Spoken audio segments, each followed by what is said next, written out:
The most surprising thing was the amount of votes she received in the end. It was unclear until the last moment whether she will even receive enough support to get over the 361 threshold. But then in the end, that was much more significant.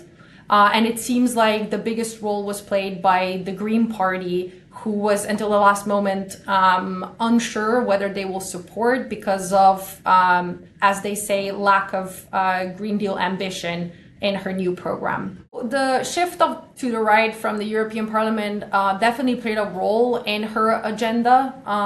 She put a lot more emphasis on competitiveness, on bringing manufacturing and tech back to the European Union, as well as she directly addressed farmers during her speech and pleaded for support for farmers and announced also a new strategy for farming. So I think that also plays very well with her trying to address the concerns of the more right-wing side of the European Parliament.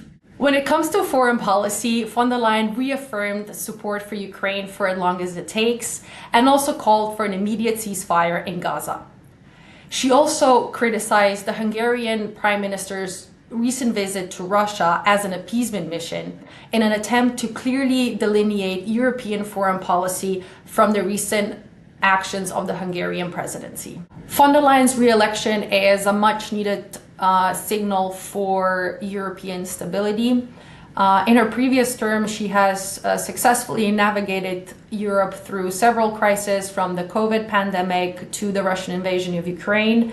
And considering that there was no alternative, with her re-election, the European Union avoided another potential unstable political situation.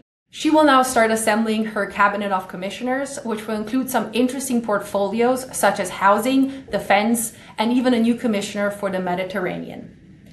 Considering the fact that each commissioner has to defend their own portfolio in front of the European Parliament, and considering the interesting composition in the European Parliament, we can expect fierce debates in the fall until the new Commission is confirmed.